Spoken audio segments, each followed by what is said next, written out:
So Christmas is here, nearly, and it's this time of year you realise that the world isn't going to stop. Christmas is still going to happen, and I'm absolutely dreading it, to be honest with you. And I don't want to be the Grinch, but this is going to be the first Christmas that me and the kids are going to spend without Carol. And so here's my guide to dealing with the festive season if you are grieving.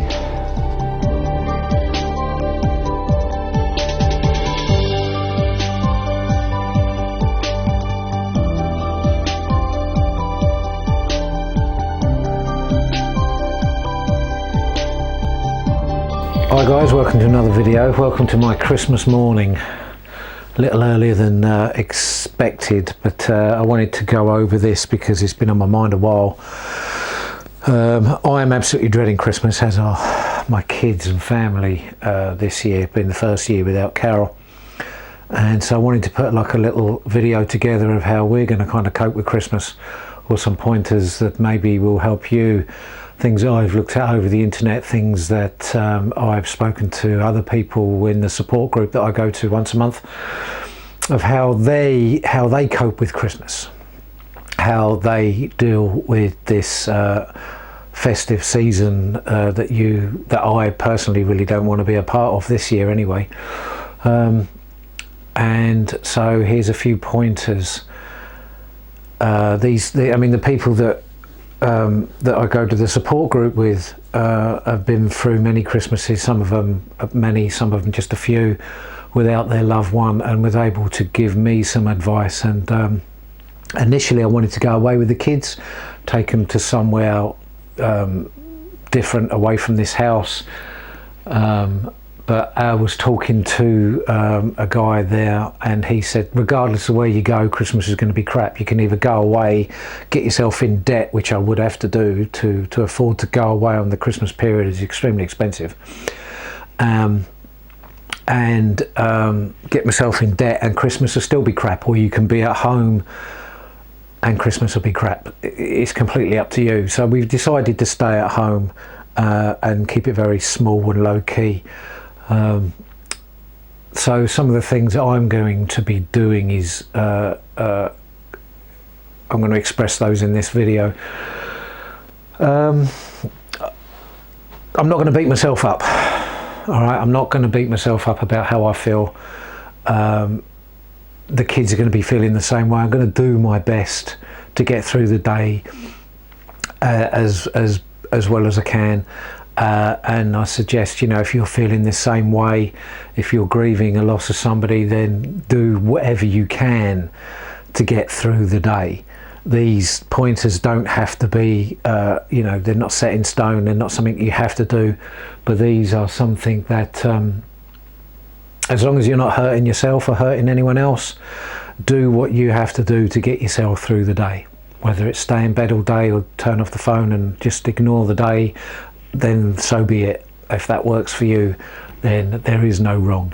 What I'm going to do is find an opportunity to connect with my loved one through meditation, through a quietening of the mind. I'm able to access something different than my normal waking conscious state, and in that state I shall pay homage to my wife, and I shall wish her a Merry Christmas, and find your way to connect with whoever it is that you need to connect with. Small rituals are sometimes a lot more beneficial than massive remembrances. Something small, private, personal to you, a photograph, and some time. Okay. So make some time for a ritual for you and your loved one that you've lost. Because it gives you a sense of connection. It'll certainly give me a sense of connection on a day that you really want to be connected to the people that you love. I'm not going to spend all day doing it, of course. It'll just be a small thing that I do in the morning, because we always used to spend Christmas morning together. And so I'm going to do a little ritual to make sure that that still stays the same. Through meditation and prayer, I will have that connection again. Another thing for me would be to allow yourself to feel joy. I felt awfully guilty the other day when in the other video, I manifested laughter in my life, and it's the first time. I haven't laughed since, and I haven't laughed before. But I'm going to do my best to be as joyous as I can, and to experience moments of comfort and joy in a time that's going to be devastatingly painful. And I'll be doing that for the people that are around me and myself. I have to start re-engaging with life in a joyful way when possible. And what better time to do it than at Christmas? There's going to be people around you that are going to be joyful, and that may well be very annoying. Do people not know what's happened? Do people not care? Why has the world not stopped? Why has time not stopped to look?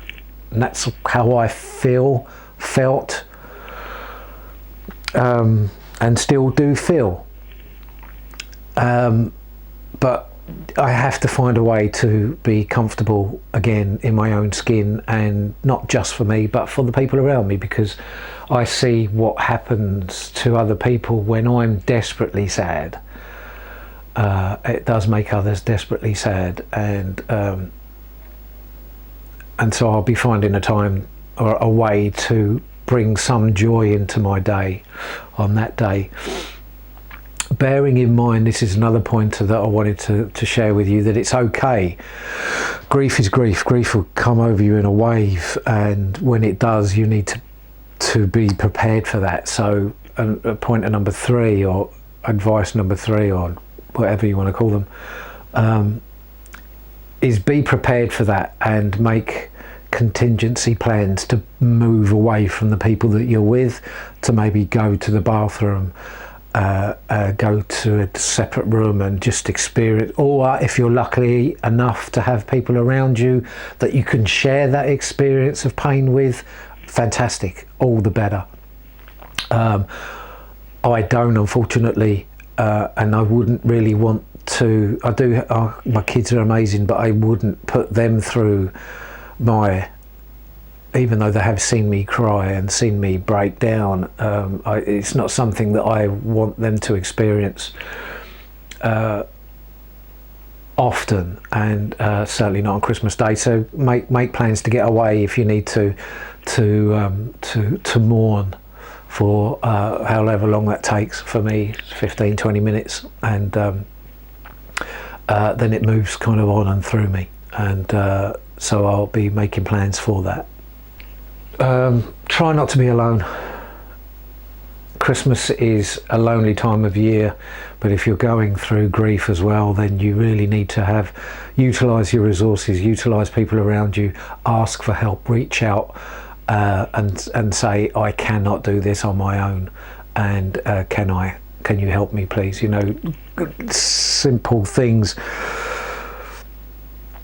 Having friends over, family and friends over,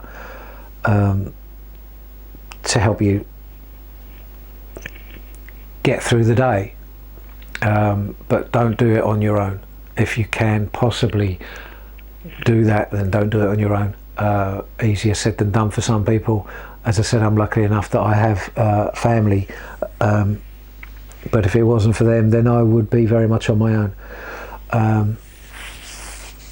And I couldn't think of anything worse. Christmas is tough as enough, but being on your own whilst grieving, don't, try to find someone to share your time with on that day. Schedule some you time. If you're at work and you have a works do and you just don't want to do it, this goes on to another one as well. Say no. It's okay to say no. All right, you're going to be pulled from pillar to post, from works dues to family dues to friends wanting to. It's okay to say no. If it all gets a bit too much, then just don't go. Just don't do it, and people will understand. It's okay to say no. and schedule some you time. This goes back to what I said before. You know, if you know there's going to be a moment when you're going to find yourself incapable of being around in a normal situation, then schedule some you time, and say no, especially to toxic people. I've said no to a few toxic people in my life. I didn't like it very much, and I've kind of held a mirror up to their reflection, figuratively speaking, and they didn't like that very much, and they're no longer in my life, which is a great relief, to be honest with you. But it is what it is, you know. Don't have to put up with their BS at Christmas, which which I'm very pleased about. So yeah, be flexible about tradition if you can. There's going to be so many hurdles that day, and to have to stick to a regime of this is, get up in the morning, you open your presents, and then you have breakfast, and then you do this, and then you go for a walk, and then you meet such and such, and then you go. It's all very traditional. It's all very matter of fact, and things are going to be up in the air. So be prepared not to be traditional. And if you just want to sit down and have a Marmite sandwich as opposed to a turkey roast dinner, then do that. That's absolutely fine. You don't have to sit there and do all the trimmings and suffer. If it's going to make you suffer, if it may take your mind off of it, and cooking the full-on Christmas dinner may be something that you love doing, and fantastic. Whatever it does, whatever you do to get yourself through the day, then fantastic. But tradition, it's very obviously Christmas is extremely traditional. But be flexible around those, because otherwise you'd be putting yourself under a little bit too much pressure, because you're set you have a time for this and a time for that, and a way of doing this. You need to be a bit more flexible, I believe. So and that's okay. And I guess all in all, really, it doesn't have to be a perfect day. Everybody wants Christmas to be absolutely perfect, and everyone to be happy, and everyone to get everything that they wanted, and to have the perfect Christmas dinner, and to have the laughter and the jollity that goes along with Christmas. Allow yourself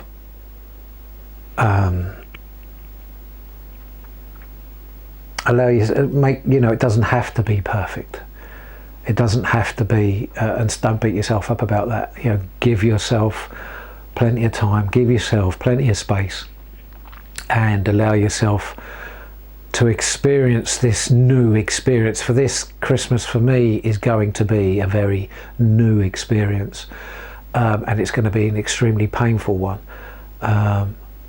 But I'm determined to not make this be the norm now. This isn't going to be the normal Christmas. It's just going to be the first Christmas without my wife, the first Christmas my children are going to have without their mum. It's going to be nasty. It's going to be crap. But it's not always going to be that way. Everything changes. It really does. And that's one thing I do know. One day you're very happy. You have everything you want, or you think you have everything you want in life. Your future's all planned out, and you're content with your lot, and then it's pulled, the rug's pulled from underneath you. And so I understand that everything changes. Nothing ever stays the same. I think it's the only thing we're guaranteed in life, is everything is going to change. And so just because this Christmas is going to be crap, it doesn't mean every Christmas will be crap. So that's my advice to you for Christmas morning. And I'll see you again in a couple of days. All right, take care. Bye bye.